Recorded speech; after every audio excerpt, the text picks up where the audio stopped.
एक घर, तीन लाशें और दहला उठा प्रयागराज। ससुराल में बेटी की मौत से भड़के परिजन ने सास ससुर को जिंदा जलाया। जानिए पूरी कहानी। इस कहानी में क्या हुआ था। यह उत्तर प्रदेश की बात है। उत्तर प्रदेश के प्रयागराज में उस वक्त हड़कंप मच गया जब एक घर से 3 लाशें निकली। पहले ससुर ने बहू की लाश फंदे से लटकी मिली। जब इसकी सूचना मायके वालों को मिली तो उन्होंने गुस्से में ससुराल वाले घर में आग लगा दी। इस आगजनी में मृतका के सास ससुर जिंदा जल गए। वहीं मृतका के पति समेत 3 लोग झुलस गए। किसी तरह पुलिस ने घर से लोगों को रेस्क्यू किया, नहीं तो और भी जिंदगियां जल जाती। दरअसल पूरा मामला मुट्ठीगंज इलाके का है, जहां बीती रात 18 मार्च ससुराल में 27 वर्षीय आशंका के सरवानी ने कथित तौर पर फांसी लगाकर जीवन लीला समाप्त कर ली। ससुराल वालों को कहते हैं कि हमारा इसमें कोई हाथ नहीं है। ससुराल वालों ने इसकी सूचना आशंका के घर वालों को मायके को दी। जैसे ही आशंका के परिजनों के एक खबर मिली, वो भड़क उठे। दर्जन भर लोग फौरन आशंका के ससुराल पहुंच गए। फिर क्या हुआ देखिए। इस दौरान मायके वालों ने ससुराल वालों के खिलाफ आशंका की हत्या कर उसका शव लटकाने का आरोप लगाया, जिस पर दोनों पक्षों में मारपीट हो गई। विवाद इतना बढ़ गया कि पूरा मोहल्ला इकट्ठा हो गया।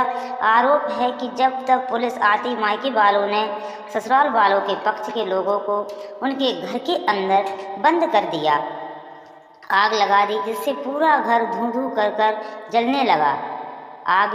आग पूरे घर में फैल गई और ससुराल वाले उसी में फंस गए। घर के अंदर मृतका की आशंका के पति अंशु, सास शोभा, ससुर राजेंद्र, ननद शिवानी, जेठानी लवली आदि मौजूद थे। इसके बाद आग लगने के बाद रेस्क्यू करने पुलिस पहुंची। उधर सूचना पाकर मौके पर पहुंची पुलिस ने फौरन रेस्क्यू ऑपरेशन शुरू किया। पुलिस और फायर ब्रिगेड के किसी तरह से आग पर काबू पाया और 5 लोगों को आग से बाहर निकाला। सुबह 3 बजे जब सर्च ऑपरेशन चलाया गया तो ससुराल पक्ष के 2 शव मिले। ये सब किसी और के नहीं बल्कि मृतका आशंका के सास ससुर के थे। मुट्ठीगंज थाने के प्रभारी सुनील वाजपेयी ने बताया कि तड़के करीब 3 बजे जले हुए घर की तलाशी के दौरान आशंका के ससुर राजेंद्र केसरवानी 65 ईयर और सास शोभा देवी 62 ईयर के शव मिले। आग में घायल होने वाले आशंका का पति राजेंद्र की बेटी शिवानी और उसके छोटे भाई की पत्नी लवली केसरवानी शामिल हैं। 2023 के दिन हुई थी आशंका और अंशु की शादी।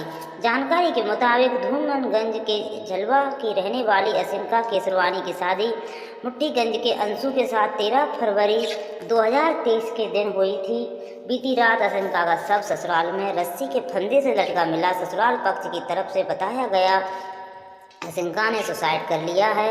वहीं मायके पक्ष के लोगों का कहना है कि आशंका को दहेज के लिए प्रताड़ित किया जाता था। उसने सुसाइड नहीं किया है बल्कि उसे मार कर टांग दिया गया। फिलहाल पुलिस मामले की जांच पड़ताल में जुटी हुई है। मौके पर मौजूद लोगों ने बताया कि रात में अंशु के घरवालों ने पत्नी आशंका के घरवालों को कॉल करके बताया कि उसने कमरे का दरवाज़ा बंद किया है और खोल नहीं रही है, जिसके बाद मायके वाले बेटी आशंका के ससुराल पहुंचे। जब कमरे का दरवाज़ा तोड़कर देखा गया तो आशंका का शव फंदे से लटका मिला, जिसके बाद मायके वालों ने दहेज के लिए बेटी की हत्या करने का आरोप लगाकर हंगामा शुरू कर दिया। दोनों पक्षों में मारपीट शुरू हो गई। आरोप है कि हंगामे के दौरान ही आशंका के परिवार वालों ने उसकी ससुराल में आग लगाकर दरवाजे को बाहर से बंद कर दिया, जिसमें आशंका के सास ससुर जिंदा जल गए और कई लोग झुलस गए हैं। ऐसी घटना आए दिन आ रही हैं। बड़ा निवेदन है बहनों से, भाइयों से, घर की छोटी छोटी सी प्रॉब्लमों से बड़ी प्रॉब्लम हो जाती है। 2 जान और चली गई, उसकी चली गई, पता नहीं है किसके माथे मरेगा। कहीं ससुराल वालों के तो पति जेल जाएगा, कहीं मायके वालों के तो उसके माँ बाप जेल जाएंगे। इसलिए बड़ा निवेदन है कि छोटी छोटी प्रॉब्लमों को सुलझा ले, घर पर कहें, पुलिस में जाएं।